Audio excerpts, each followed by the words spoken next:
Season 2, Episode 4. It's the Cup of Mets podcast. Ian Bosniak, joined alongside by Robert Menegas, as always. Robbie, how we doing, my friend? Uh, another week in Mets land.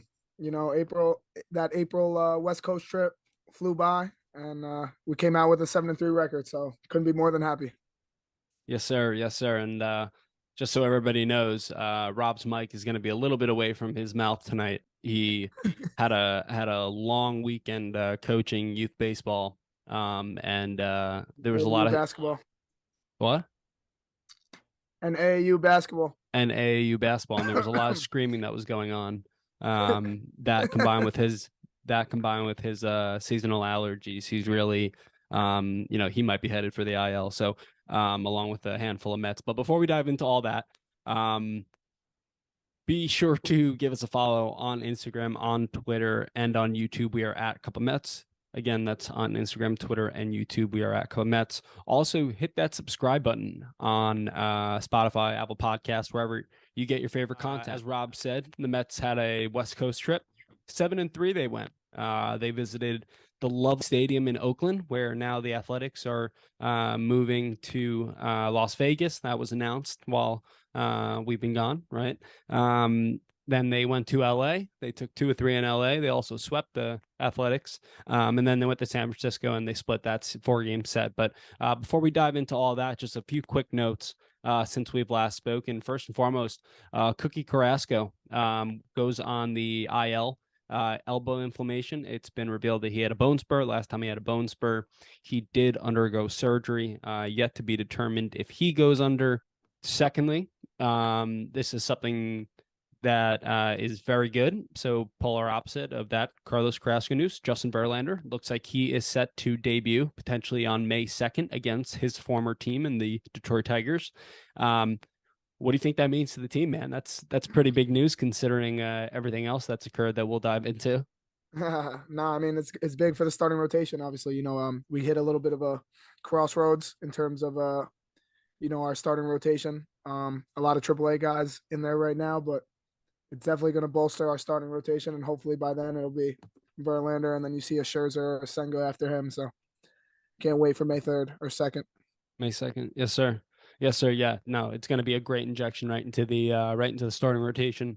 I given everything that's gone on, getting in a reigning Cy Young Award winner, in Justin Verlander, future Hall of Famer, despite him being 40, is going to be great getting him back from his Tress Major strain. We just hope that doesn't flare up, but he's already up to somewhere around 50 pitches as of now, pitching in simulated games. So, I think he'll throw one more simulated game before or a rehab assignment before he comes up to the big leagues. Hopefully gets up to that 75, 80 pitch limit mark when he gets to the bigs, and hopefully he can be Justin Verlander and provide exactly that, which is what we need. Lastly, the last little quick note that I want to dive into, something that should have gone on a long time ago, but Ron Mauricio finally in AAA, they are beginning to play him second base, third base, a little bit of outfield. What do you think about that? I mean, it just leads to all signs leading to him getting called up to the big leagues again. If there was rumors that Marte might hit the IL and that McNeil might move to the outfield, and as much as I love Guillaume, Mauricio needs to be up, especially if he hits like he did in spring training. And it's good that he's getting reps at second, third, and even in the outfield because again, he's a guy who needs to be up with switch hitting, young player that is one of our top prospects. So I can't wait if it actually does happen or if it comes to fruition. I can't wait to see him in a Met uniform.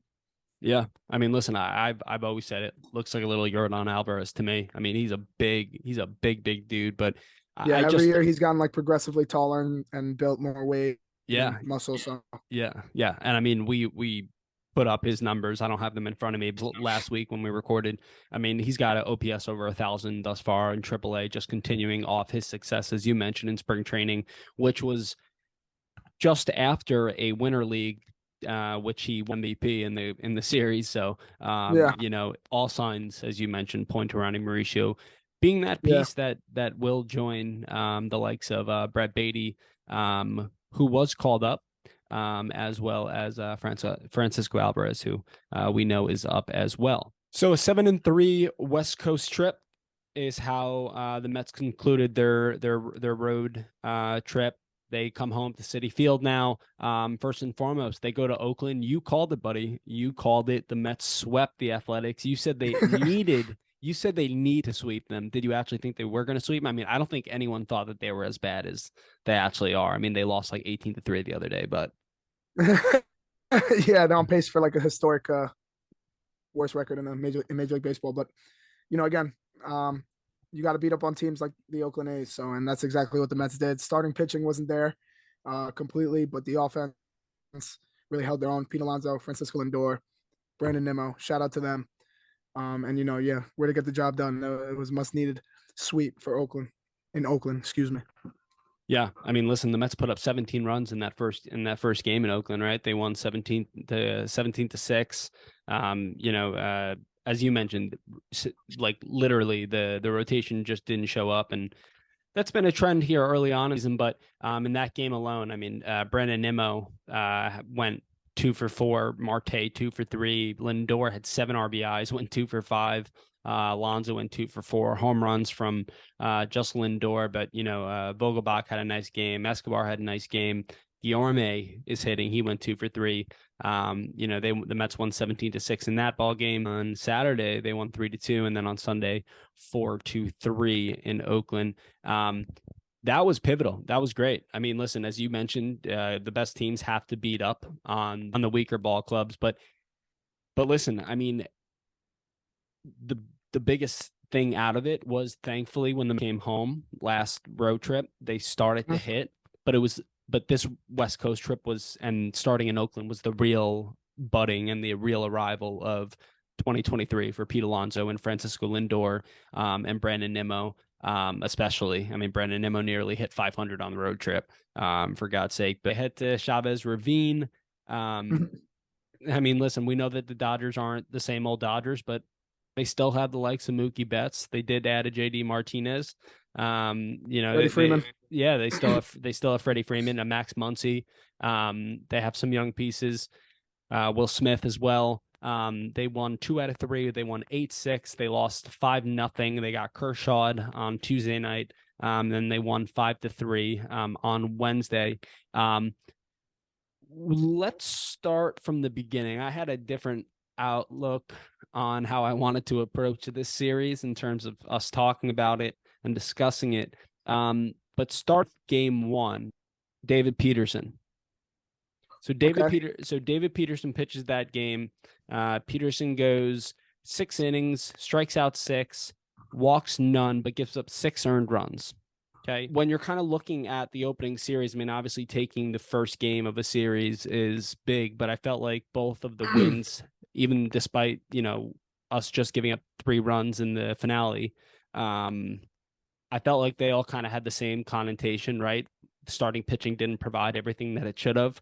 And then the bullpen kind of carried us, but obviously the likes of Vogelbach and some of those other names that I mentioned joining the hitting party, really nice. But what do you think that bullpen work, man? I mean, it was really, really tremendous. Yeah, I mean, again, guys out of the pen, they've been carrying. Again, our starting pitching has failed to go past 5 innings the majority of the season so far. But I mean, the biggest thing that stands out is no walks. I mean, from Brooks Raley, Drew Smith, and Ottavino, even to David Peterson. I know Peterson gave up 6 earned runs, but he still didn't walk anybody, and he went 6 innings and struck out 6. So, again, he's facing guys like Freddie Freeman, Mookie Betts. My biggest thing, too, is every time the Mets gave up the lead, they responded and took the lead right back. I mean, 14 hits to start the the Dodger series off of Dustin May. I'll take that any day of the week. And again, the bullpen's just been superb lately. So shout out to them. Then, as I mentioned, they got Kershaw. We don't even really need to go into that. He's just brilliant against the Mets, honestly. So what was that? He's brilliant against the Mets every time he's out there. So he truly is. I felt like that one was evident. If you bet the Mets that day, then sorry, you lost your money. Yeah. I mean, he's always great against the Mets unless Daniel Murphy's in the box. Mm-hmm. But shout out Long Island Ducks. Yeah, shout out Long Island Ducks indeed. I think the only silver lining from that game too was the fact that Tyler McGill despite, again, only going 5 innings. He only gave up 30 runs, right? But again, the likes of Denny Reyes, who came up and has been really, really good. He also got optioned back down to the minors, but we will see him shortly, I expect. And then the likes of Jeff Burgum, who we'll definitely dive into. He's been phenomenal. Game 3. Okay. Very interesting game. I don't know if you want to take the wheel on this one or if I should take the wheel on this one. This is going to be a majority of the discussion. Obviously, 7-3. Great road trip. Mm-hmm. Literally, I can tell you where I was. Still to this moment, people we're all still talking about it. Essentially, in a nutshell, obviously everybody knows this unless you've been living under a rock, haven't been paying attention. Max Scherzer was ejected after 3 innings, 2 glove checks, once where they had him go wash his hands and exchange a new glove. And to change his glove. He goes down, washes his hands in front of an MLB official. This is all via Phil Cuzzi. Phil Cuzzi has been the only umpire, thus, who has ejected a pitcher for a foreign substance abuse policy, I guess, right? Yep. Violation. And Dan Bellino, who had that really strange confrontation with Madison Bumgarner last year when he was just staring at him while rubbing his hands. Very odd. But essentially, after that, Max Scherzer comes out for the 4th inning. They're checking his hands, and they say that his hands are too sticky. They eject him, and Max Scherzer is now suspended for 10 games. He will be available to return, I believe, on April 30th. Don't quote me there, or somewhere in and around there. But what do you make of that situation? I have my own theory. Maybe it's a little bit of a conspiracy, but we can make it interesting here. What did you make of that whole situation there? I mean, just very surprising. Max Scherzer's a gamer. You don't see a guy like him doing that or quote unquote cheating. But again, he abided by Phil Cuzzi, washed his hands multiple times. He used the rosin provided by Major League Baseball. So that kind of rubbed me the wrong way in terms of like him being accused of cheating. But again, apparently now in the rules that it states that if you use too much rosin, it's deemed illegal. So I guess Max just used too much rosin, and he said he rubbed alcohol on his hands to try to really clean and the sticky substance off it. But I guess with the rosin and the alcohol, it made it clumpy or clunky, and therefore it was deemed cheating or too sticky or a violation. So now he's suspended for 10 games, and it is what it is. I mean, the Mets, it's just something like, I don't know, I feel like it's something that if you're on the Mets, it's going to happen. I mean, it's very surprising. It's bullshit. Like, that's like straight up, like that in a nutshell, that's what it is. Okay. You provide rosin. Okay. Obviously on the mound. There is rosin in the dugout as well. Okay. Mm-hmm. Obviously, again, as you said, potentially he just had too much on it, maybe applied too much in the dugout. With that being said, they have him go wash his hands. He abides by Phil Cuzzi. Phil Cuzzi then shoves the mitt back into his chest, says, "There you go, you're good. Go ahead and you're good," right? He goes back into the dugout after that, right? And again, you're saying he washes his hands in front of an MLB official with alcohol, reapplies the rosin as he's being told to do by Major League Baseball, and then they deem it too sticky. So it's all subjective at this point. It's all per the umpire. Every umpire has their own what's too sticky, right? But why is it Phil Cuzzi that is always the one that is tossing people out for this? Is he getting a kickback from Man Clown? I think that's something that is interesting to me is that it was Max Scherzer out of all Yeah, pitchers, yeah, right? I know. He says He's like that the head of Players Association or something like that, right? yeah. He's the head of the players union, right? In terms Yeah, of from the player side, right? So obviously they had a big winner last year, right? yep, yep, And these games that for the umpires they're scheduled in, so they knew that Phil Cuzzy was the one that was going to be calling that game, hmm right?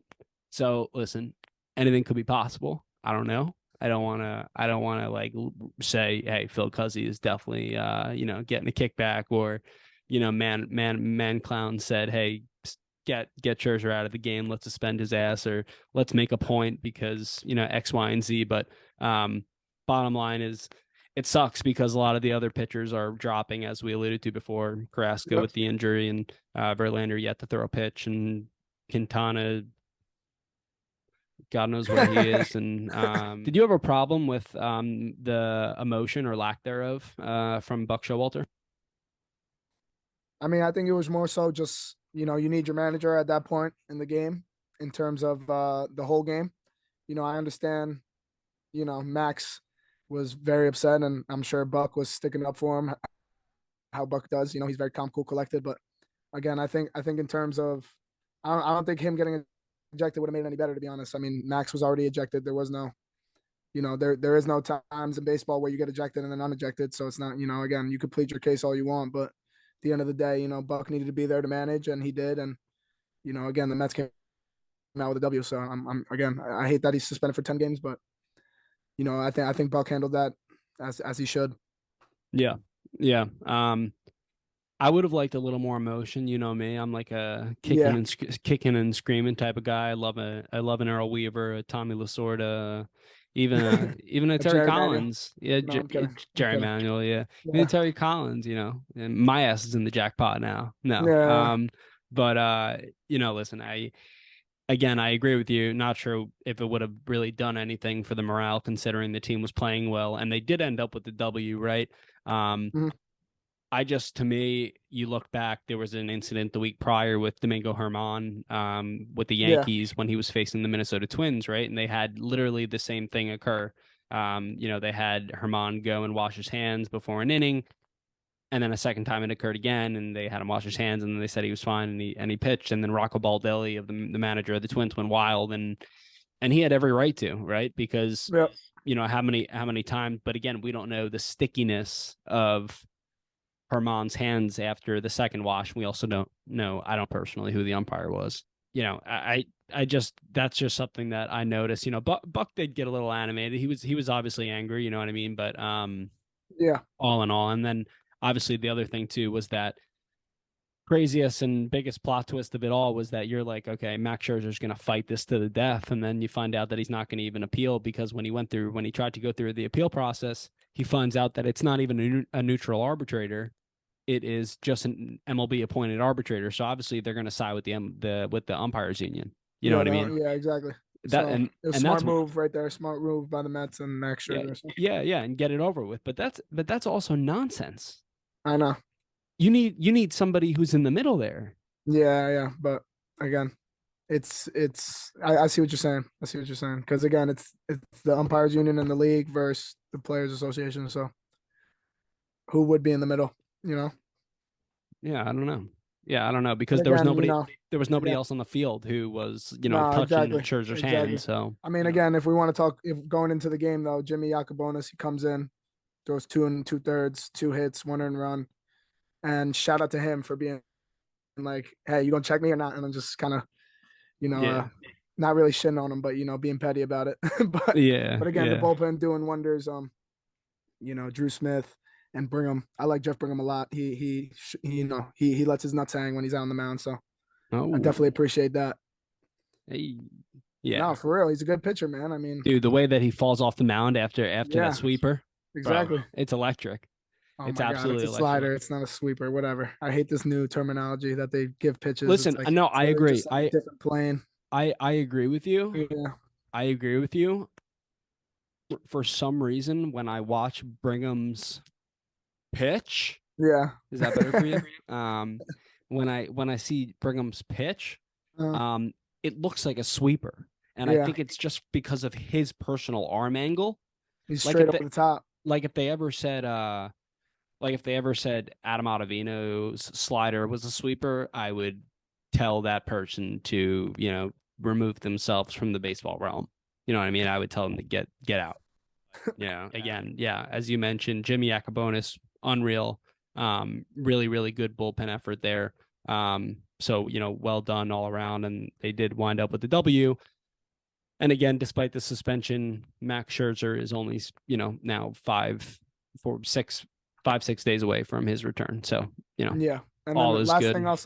last thing I'll say too is that I think even with the Giants series and these next coming series coming up at home, it's just you see like the depth that the Mets have signed like last year and this year, you see it coming into play.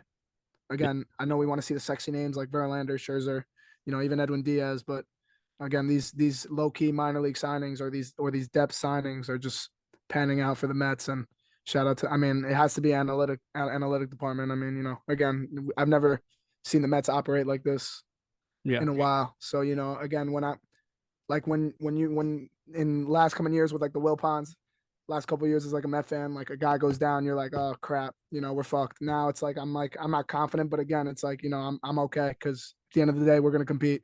I think that Billy Epler has surrounded himself with some really smart individuals who have risen through the organization, and he's also brought in some external pieces as well.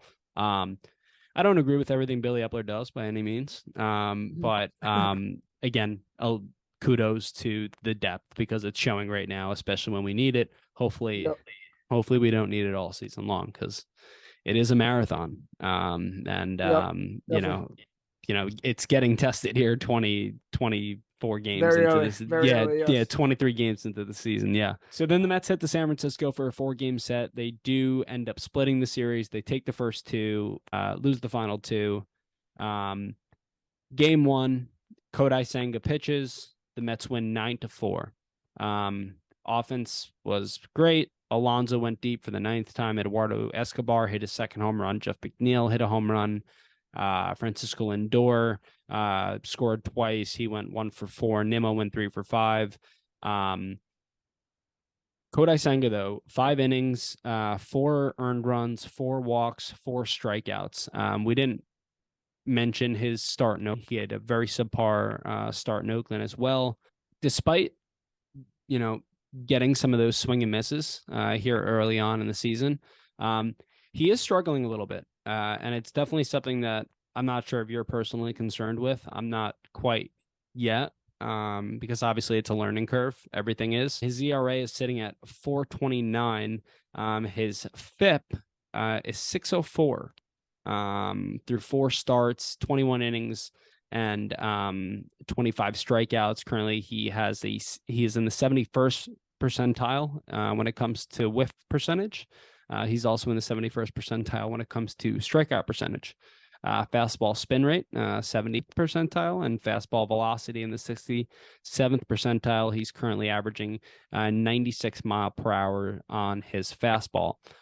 First and foremost, what are you seeing from Kodai? What are you liking? What are you not liking? I mean, I mean, again, he's a pitcher, so that's what I like about him. He's a stud pitcher from Japan. I mean, again, I like his movement on most of his pitches, all of his pitches. He has velocity to fool the hitters, and that ghost fork is just nasty. And it looks like a fastball, and then all of a sudden it dips out, and it's 10 miles per hour slower. But personally, I just think I'm not concerned, like you said, yet, because again, he's getting acclimated in here in the States in the MLB, different baseball size. So I think that could play a factor. And I think again, Kodai just needs to find command in all 4 or 5 of his pitches. Again, his fastball cutter have velocity, his cutter has movement. And again, that ghost fork is nasty, but that he's having trouble locating that curveball. And Yeah. again, once he gets command of that pitch, I think he'll be better. Again, not to reiterate myself, but I think the size of the baseball does matter for Kodai Senga, considering that they use a different kind of baseball in Japan. So I think it plays another big factor into that. But again, it's early. Let's see how he does his second month in the big leagues in May, and then we'll talk from there. Yeah, no, I can't agree more. And by the way, I just want to say I don't want to get you angry, Rob, but baseball savant refers to refers to his curveball as as a sweeper. Oh, nice.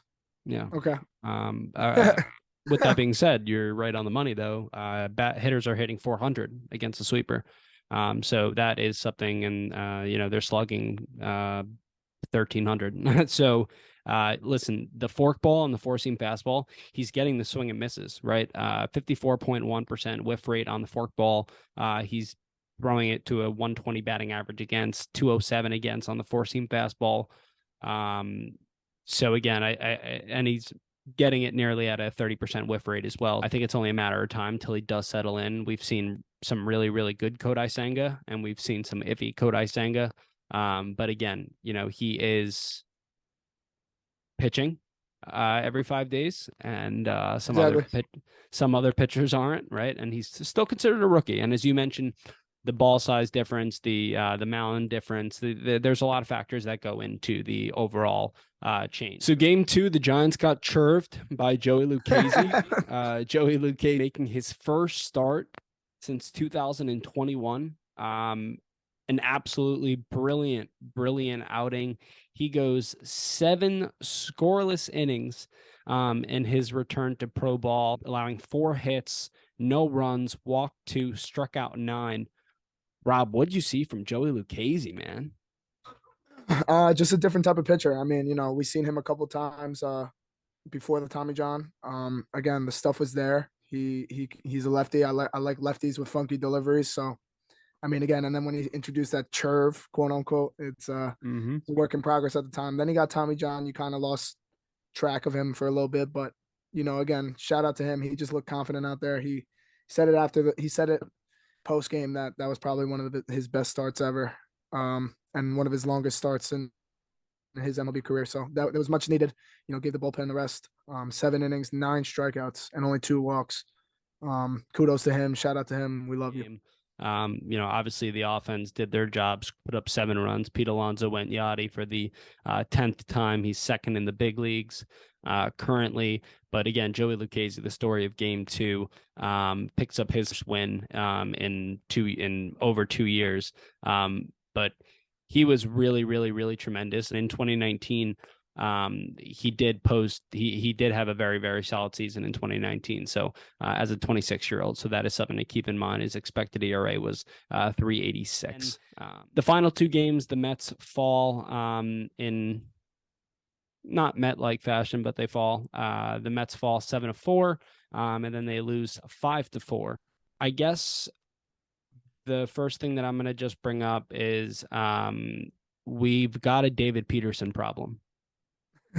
I don't know where to go with David Peterson from here, but he does not look good at all. Currently sitting 1-3, 7.36 ERA. While he is getting swing and misses, he is getting pummeled at the plate. I mean, obviously, when Verlander comes back, the Mets are going to have some decisions to make. I know that they wanted to eventually make it a 6-man rotation, but I think that David Peterson right now is the one that would end up going. No, I mean, like you said, he is getting the swing and misses. He did have 8 strikeouts on Saturday. 1 walk, which is nice, but again, he doesn't leave the ball in the ballpark. He's always giving up home runs, and he gave up that 3-run shot in the first inning to Brandon Crawford, so that doesn't really help either. But again, another shaky performance.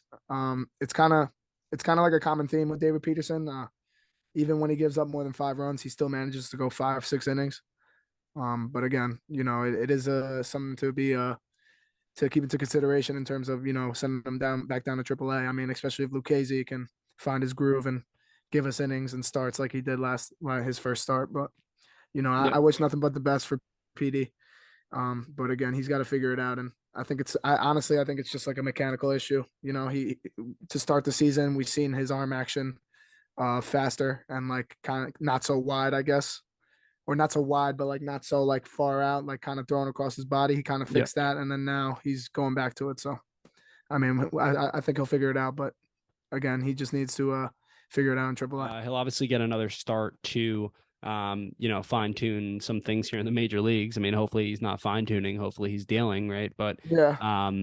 that it is troubling, especially since we have just seen signs of Peterson really looking good in certain games. But it's interesting, you mentioned the one walk. He walks one, strikes 8, but then in other games he's walking 5 and he's striking out 5. So it's just like an interesting type of Yeah. dynamic right now. I think he's trying to figure himself out as a pitcher, but there have been 2 different David Petersons, this year thus far. So hopefully we get a better one. So in the finale, the Mets lose 5-4. Tyler McGill goes 4 innings, allows 6 hits, gives up 4 runs, walks 1, and strikes out just 2.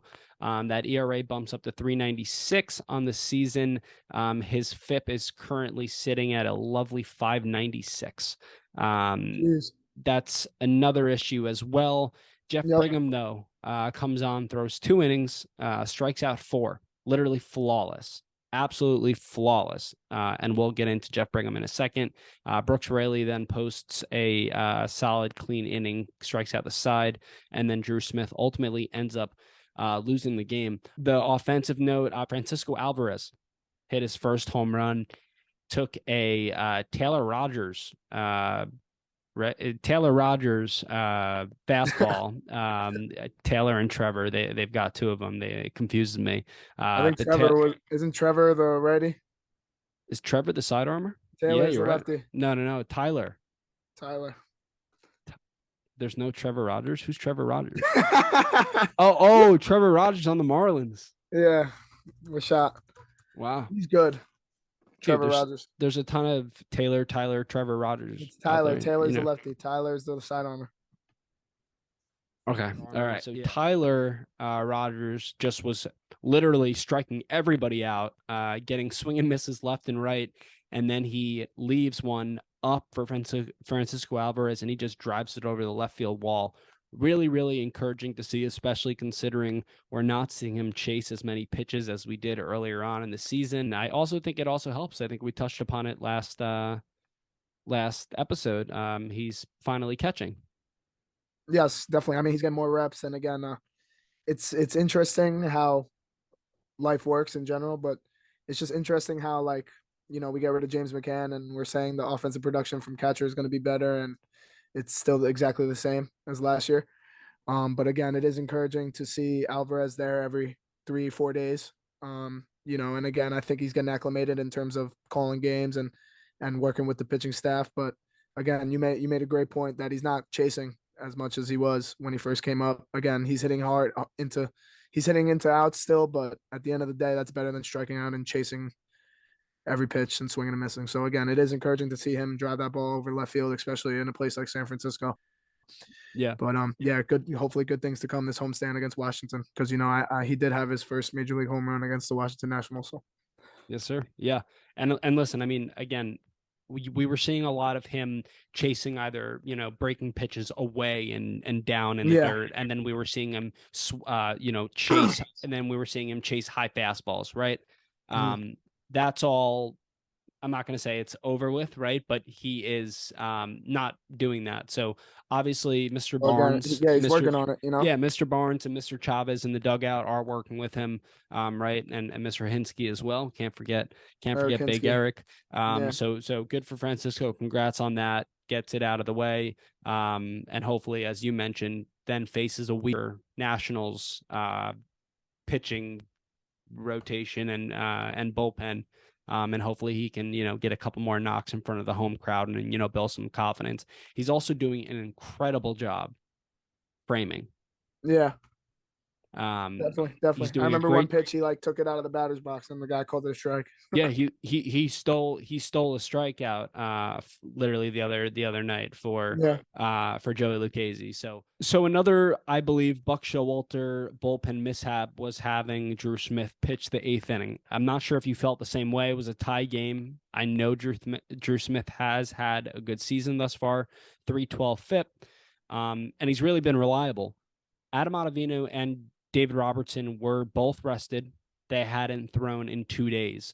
What you make of that move? Are you finally maybe ready to criticize one of his bullpen moves, Rob? I mean, Buck Showalter's a great manager, in my eyes. So I'm not.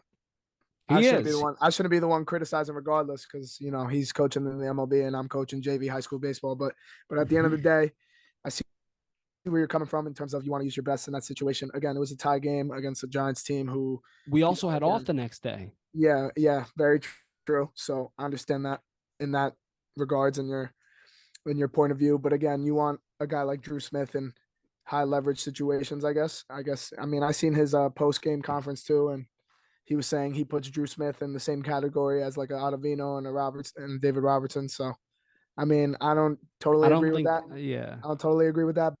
But at the end of the day, you're gonna need everyone in your bullpen to pitch whenever they can, no matter what inning.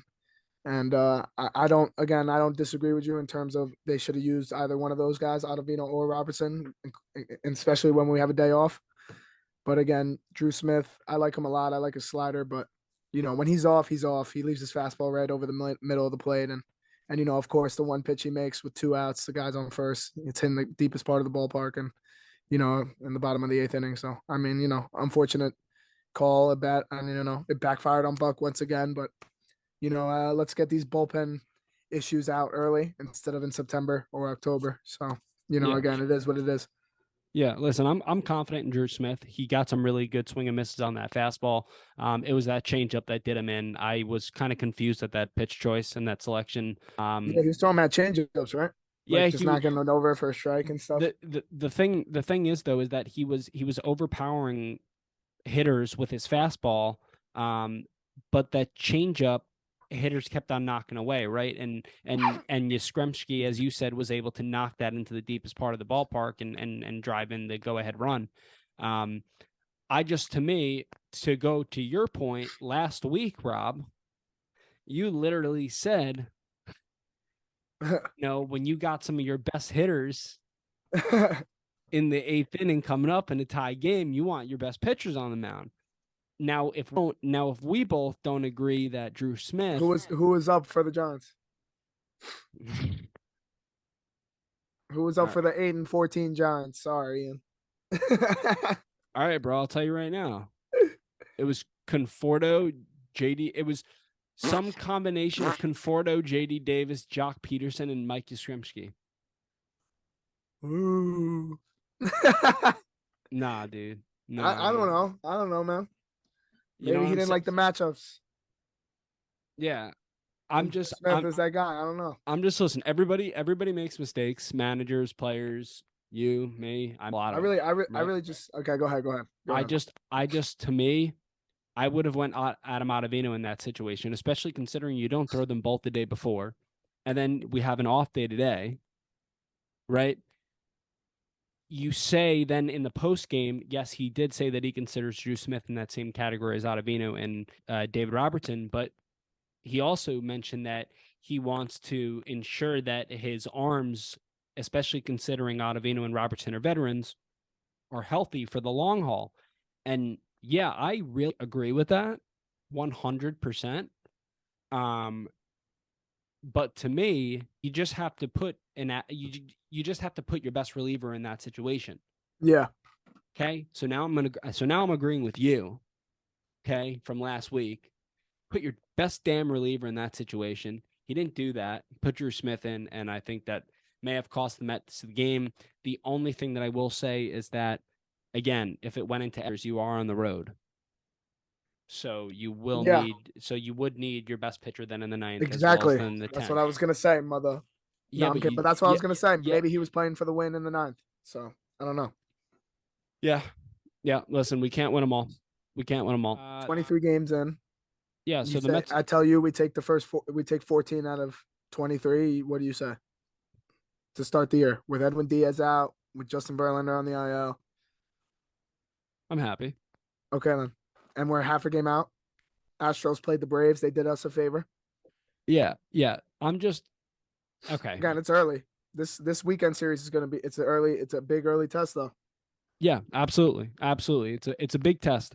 I guess to just dive into that a little bit more. I think my biggest concern right now, I guess 23 games into the season, is the fact that some of our worries, obviously you look at the Mets rotation and you go, shit, this is a talented rotation. But there are risks involved. You have two older pitchers leading the way. You bring in a Jose Quintana who hasn't had a really good season in several years. And then you bring back a Carlos Carrasco who's 35 years old as well. It's coming to fruition. Justin Verlander hasn't thrown a pitch yet this year. He's 40. Max Scherzer suspended for 10 games, and again, I'm not blaming him for that, but I don't want to make anyone freak out who didn't know this, but he's got a 565 FIP thus far through 4 starts. Ooh, And again, Scherzer, and again, I know that sky's not falling, and he did have that one bad start, so that really ballooned that FIP. But it's something just to keep an eye on, because it's at some point that depth, it's already getting tested, and we're 23 games in. If Carlos Carrasco does end up needing those bone spurs removed from his elbow, he's done for the year. Jose Quintana, we really don't know if he's when he's coming back. You were the first one to even bring up his name in 2 damn months to me. You know what I mean? Like and when you said that you saw him on the Instagram, right? Or Twitter or something, right? So yeah. So again, I think that's just something, I don't know. What's your biggest concern thus far? I'm honestly good. I like how we're playing. Nah, I mean the biggest concern is obviously, you're not getting the same production from Escobar and Kana. Francisco Lindor strikes out a lot, but other than that, I think I'll be all right. I mean, again, I like how the young guys are playing. Love how Brett Beatty's up. Again, it seems like Mauricio's starting to head towards Queens. That'll be more exciting. Maybe even Vientos too. I heard he was scratched the other day. Yep. So again, I know injuries suck, and again, we have the same team we did last year. But again, I like we said last episode, we gotta let the kids play, man. I think the kids are gonna bring more energy. The crowd's gonna feed into it. Pitching will come. I mean, again, just look at this as load management. Max Scherzer hasn't pitched well in April. It's okay. We'll have his own. I'd rather have a healthy Max Scherzer in September than, in April, May, and him go 10-0, and then he has dead arm by the end of the year. Yeah, But we'll see. Again, things happen for a reason. Again, I just love how the Mets are still competing, and that bullpen is just taking charge. So even without the best closer in baseball. Yeah, I'm just thinking about when you say dead arm in September, I'm just thinking about how stoked we were to go to game 1 of the wild card, and Yeah, we were hyped. he just gets I think we rocked said with, it too. That was the best part about that day. Like we were all like predicting scores and shit, and then all of a sudden we're like, "Yo, what if we get blown out? Like we're gonna be so miserable." And then it happened. and then the thing is, and it didn't happen. It happened quickly. No, I know. It Like was like 3 it nothing. was Like in the 3rd inning, it was 7-0 already. right. It reminded me so much of the feeling I felt when I was sitting at Shea Stadium as a 12-year-old watching Tom Glavine give up 7 runs in the first inning to the Marlins in the final game of the year.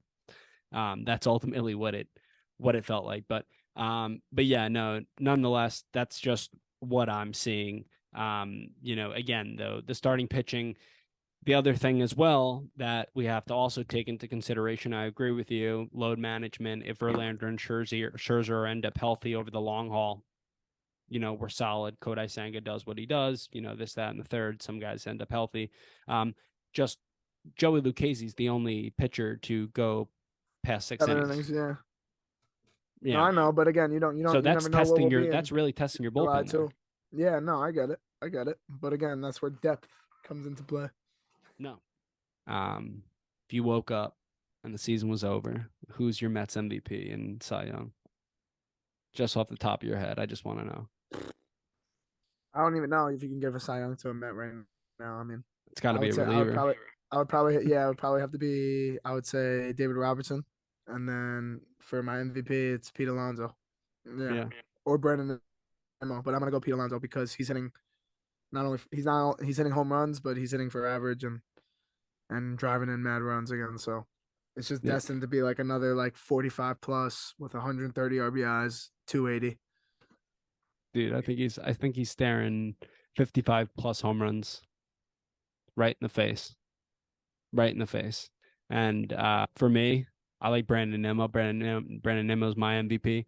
Dude, those catches that he made on the West Coast trip, between being out in Oakland and then in Los Angeles, he's turning into a Gold Glove caliber center fielder. Definitely. He's right there amongst the best in terms of outfielders in general. And Mike Trout, he's not Mike Trout level, obviously, but right in that realm, like with the Mike Trout and the Byron Buxton and the Julio Rodriguez and so on. But yeah, and then my Cy Young, I guess, would be David Robertson as well. I guess even Jeff Brigham. I'm so stoked about Jeff Brigham. He's literally got a negative FIP. How the fuck does that even happen? How He's do you just get a quality pitcher. No, forget being a quality pitcher. 4 innings, 4 games. He's striking out hitters at a 58.3% clip. He's already accumulated 0.2 WAR. Okay. And again, he's got a negative FIP. I don't even know how that can happen. But again, just shout out to, I think the whole bullpen gets my nod. So the Mets return home tomorrow night, begin a 6-game homestand, beginning with the Washington Nationals tomorrow night. It'll be Jose Butto in all likelihood going against Josiah Gray. Butto made his season debut through 5 solid innings in Oakland. He looks like he's got pretty good stuff against a weak Nationals team. I think he'll be able to perform. We'll see a few faces, Mr. Dominic Smith, and then we'll also face Trevor Williams. Then game 2 will be Mackenzie Gore of the Washington Nationals facing Kodai Senga. Senga will try to rebound despite being 3-0. And then in the finale of that one, it'll be Joey Fuego going up against Trevor Williams, the former New York Met. Then starting a 3-game homestand against the Atlanta Braves, Friday, Saturday, and Sunday. It'll be David Peterson taking the ball on Friday evening, followed by Tyler McGill. And then, if my calculations are correct, I think Max Scherzer is on Sunday. Pretty positive about that. What are some things that you're looking forward to seeing here in the homestand, and what are you hoping to see? Well, obviously, I would love the Mets to come out with at least 4 or 5 wins, but I think you got to take the series against Washington and then hopefully take 2 out of 3 against the Braves. The Braves, again, have been a pain in my ass since I've become a Met fan, but at the end of the day, that's how we win. Your entire life. Well, pretty much, yeah. That was my first ever game in 04 or 03, whenever it was. It was against the Braves. Really? But yeah, Mike Hampton actually started, ironically. But again, we got to take 2 out of 3 against divisional opponents or win series, like you said last episode. So Yeah. I think that's what you said at the end. That's the nail on the head there. We need to just win the series. Again, I would love to be you in the previous episode and say, sweep Washington. I want to face Atlanta 17-9, get them fresh, go after them. Weekend series, there's going to be a bunch of intensity, most likely going to be sellouts at the stadium, right? Just win both series. Take 2 out of 3, sweep the Nationals, whatever. Take 2 out of 3 from Atlanta, and we'll be solid, man. We'll be solid, and we'll be cooking them before you know it. Before you know it, my man, we'll be into May, okay? And then I just realized it's a 4-game homestand against the Braves. our 4-game series. Yeah. So we play them on Monday. The Mets play a 1:10 game on Monday on May 1st. That's terrible. That is terrible. Oh, wow. Gonna have to stream that one from work. Okay. And then Yeah, for real, right? and then that May 2nd game will be most likely, fingers crossed, Justin Verlander's New York Mets debut in Detroit in his Which home. is another team we should beat up on, and we should probably Madison Bumgarner. You willing to take a waiver on him? definitely 100%. I mean, can't be worse than what we got right now. So, yeah. I think he would fit right in, to be honest. I think he would fit right in, and him joining, I mean, for a fact that the likes of Max Scherzer, and a Justin Verlander could lure Madison Bumgarner to Hopefully, Queens. hopefully, I think he's more of a West Coast guy, right? I think yeah. that's why he goes to Arizona so he can be near his horses. But that's just something to keep in mind. Maybe. With that being said, Rob, do you have any final thoughts here before we hop off episode 4, season 2? Let's go Mets. Obviously, hit that subscribe button, hit that follow button. Shout out to all the supporters. Shout out to all the people who entered the Outlighter John Franco ball giveaway. It was a big success once again, and hopefully we see some fans this weekend at City Field. It's a big thing for me. Again, pitchers. Let's just go 6 innings, 6, 7, 8 innings. Let's just pitch. Let's keep hitting. Let's win the series. Again, and I think we'll fly into May and we'll be okay. For Robert Venegas, I'm Ian Bosniak. Take care, and we'll see you next week. Have a good one. Good night, everybody.